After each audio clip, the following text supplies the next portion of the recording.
많은 분들이 아바타 3를 보고 궁금해하시는 점, A와는 왜 주인공을 도와줬지만 제부족은 돕지 않았는지, 키리는 A와에게 선택받은 존재처럼 보이지만 어째서 계속 거부했는지, 정말 A와는 모두의 위대한 어머니, 신이 맞는지, 이후 스토리는 어떤 식으로 흘러갈지 이 영상 하나로 모두 설명해드리겠습니다. 아바타 1부터 A와는 설리를 돕고 인간들로부터 나비족을 구해줬습니다. 하지만 The fire came from the mountain, burnt our forest. My people cried for help, but Eva did not come. 제부족이 거주하던 곳에도 화산 폭발, 큰 재앙이 닥쳐 부족원들이 간절히 기도했지만 A와는 반응하지 않았습니다. 왜일까요? 기도가 A와에게 닿지 않아서? 도울 방법이 없거나 그럴 힘이 없어서? 아닙니다. A와는 분명히 제부족의 재앙을 인지했고 그들의 기도를 똑똑히 들었습니다. 하지만 생각하고 선택합니다. 제부족이 죽든 말든 상관없으며 죽도록 내버려 두겠다.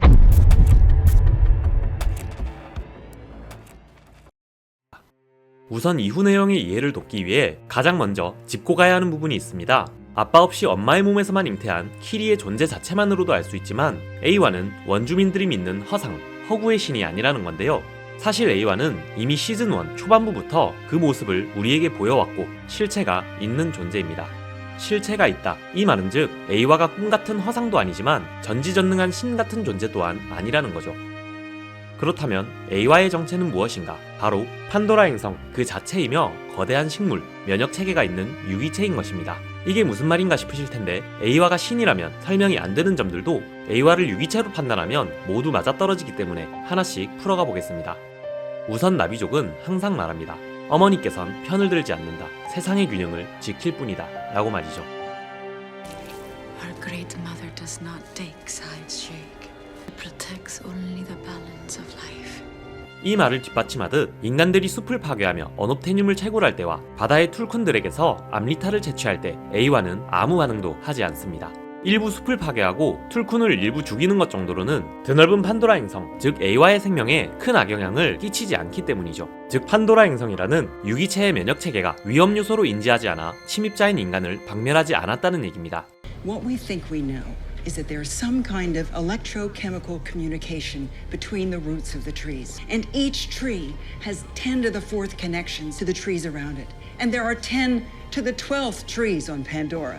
It's more connections than the human brain. Get it? It's a network. It's a global network, and the Na'vi can access. They can upload and download data, memories. 여기서 여러분께서는 두 가지 의문이 들 수 있습니다. 첫 번째, 면역 체계라면 침입자, 즉 인간이 들이닥쳤을 때 진작에 박멸했다면 판도라 행성이 파괴될 일도 없었는데 왜 인간을 바로 막지 않았는가? 면역 체계는 모든 위험을 제거하는 장치가 아니라 살아남기 위해 위험을 관리하는 시스템입니다. 또한 A와는 나비족이 기존에 자신의 행성에 있던 존재들이라고 편을 들지 않죠. 새롭게 등장한 인간이라는 외부 요소에 대한 정보가 없어 자신에게 이로운 유용세균일지 해로운 유해세균일지 학습이 필요했던 거죠. 예를 들어 인간의 면역체계가 새롭게 다가오는 모든 요소를 유해세균으로 판단, 면역체계가 반응해 차단해버린다면 감기에 걸려 아픈 후 감기에 대한 면역력이 세지는 것처럼 면역력을 강화할 기회를 잃게 되며 이후 인간이 감당하기 힘든 바이러스의 공격으로 죽을 위기에 처했을 때 약을 주입해도 이를 유해균으로 판단해 받아들이지 않아 장기적으로 더욱 큰 위험에 빠질 수도 있습니다. 이렇듯 A와는 위험을 즉시 제거하며 정체돼 있기보다 장기적인 생존을 위해 위험한 임계점을 넘기 전까지 균형을 맞추며 자신의 면역 체계를 강화하는 모습이라는 겁니다. 우리가 가벼운 잔병에 걸렸다고 해서 몸에 항생제를 들이붓지 않듯이 말이죠. 두 번째 의문, 그렇다면 왜 숲이 파괴될 때 도와준 것인가? 그 넓은 행성, 여러 부족들 중 작디 작은 주인공의 부족, 숲이 사라지는 것뿐일 텐데요. 이 이유 또한 극중에 적나라하게 표현되어 있었습니다. 시즌 1에선 나무 형태로, 시즌 2에선 산호 형태로, 사해일루를 통해 A와에게 기억의 정보를 저장하는 몇몇 곳에 포인트가 있었습니다. A와는 주로 이곳에서 나비족들의 기억을 저장, 외부 요소에 대한 정보를 학습하고 있었죠. 인간으로 예를 들어본다면 중요신경 허브 같은 부위인 겁니다. 파괴된다고 해서 바로 사망에 이르진 않지만 생존에 큰 타격을 주는 중요한 부위죠. 그리고 시즌 1, 제이크는 마지막 전투 직전에 사해일루를 통해 A와에게 정보를 학습시킵니다. See the world we come from. There's no green there. They killed their mother. They're gonna do the same here. More sky people are gonna come. Unless we stop them. 네, 이때 A와는 주인공과 나비족들의 진심 어린 기도에 응답해주는 것이 아니라 곧 자신의 중요한 신경 허브가 파괴될 수도 있다는 정보를 습득, 실제로 인간의 군대가 우위에 서고 영혼의 나무 위로 비행선이 다가오자 위기를 느끼고 자신의 면역 시스템을 발동, 동물들을 이용해 인간들을 쫓아보낸 것입니다. 시즌3의 마지막 장면도 다시 본다면 마지막의 마지막까지 키리의 요청을 거부하다 가족의 도움, 모두의 힘을 합친 것에 에이와가 감동, 설득된 것이 아닙니다. 살펴보면 키리를 필두로 한 제이크 가족이 포기하지 않고 노력하던 중 바닷속 산호 형태의 중요신경 허브가 폭발로 공격을 받고서야 면역 시스템을 작동, 갑오징어들이 인간을 물러나게 한 겁니다. 또한 이후 안정이 돼 필요 없어지자 면역 시스템을 멈추고 인간을 전멸시키지 않았던 것이죠. 이로써 에이와가 왜 재해부족을 구해주지 않았는가 또한 설명이 됩니다. 화산 폭발이 일어나는 것은 재해부족 입장에선 엄청난 재앙이었지만 에이와 입장에선 행성 유지에 필요한 에너지 순환일 뿐이었고 하나의 부족이 사라진다고 해서 판도라 행성 생태계 유지엔 아무 지장이 없기 때문입니다. 한마디로 정리해 에이와는 주인공 무리를 위해 움직인 것이 아닌 자기 자신을 위해 움직인 것입니다. 그렇기에 인간의 과학기술 없이도 인간 제이크 설리의 영혼을 나비족의 몸에 이동시켜준 것 또한 지금까지의 학습을 바탕으로 제이크 설리는 판도라 행성의 생존에 이롭고 필요한 존재로 판단했기 때문이지 그의 용감함과 이타심, 강인한 영혼에 깊은 감명을 받아 축복을 내린 것이 아님을 알 수도 있겠네요. 하지만 키리가 실제로 혼자일 땐 에이와의 거부가 강해 버티질 못했지만 가족 한 명 한 명이 모여갈수록 에이와에 도달하는 연출이 있어 이 부분은 뭐냐 할 수 있다 생각합니다.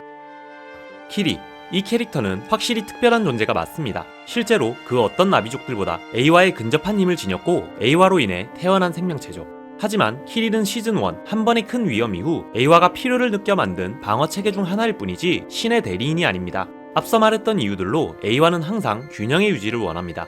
하지만 여기에 개인의 욕망, 의지가 깃들고 자유자재로 이용할 수 있게 된다면 한 개의 세포가 면역 체계를 직접 조종하려 드는 것과도 같고 균형의 체계가 붕괴될 위험성이 매우 높아집니다. 하지만 개인이 아닌 집단 단체의 움직임이라면 그건 면역 체계의 입장에서 봤을 때 한 세포의 폭주가 아닌 여러 세포들의 정상적인 조직 활동으로 볼 수 있어지죠. 즉, 해당 장면은 에이와의 힘, 관리자의 권한을 일부 가진 키리가 에이와에게 닿을 수 있는 곳으로 갔고 가족들이 함께 관여하자 이건 개인의 폭주가 아닌 몸 전체의 필요 신호다라고 판단해 이전보다 저항이 약해졌던 게 아닐까 생각됩니다. 에이와의 모습은 키리의 인식이 이미지화된 것 정도로 예상이 되고요. 마지막, 사일루를 통해 죽은 나비족들이 모여있는 곳에 들어가 의사소통하는 키리의 모습은 무엇인가?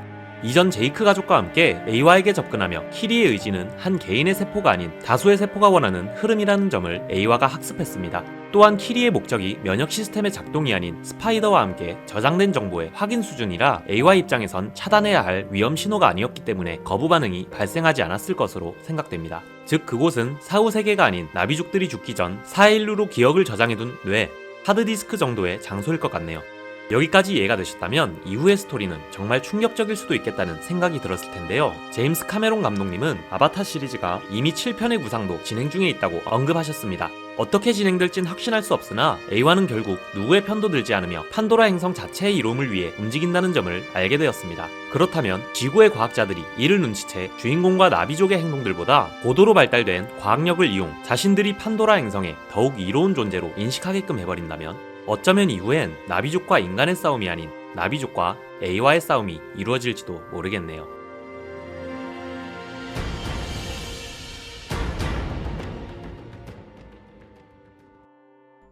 리뷰 영상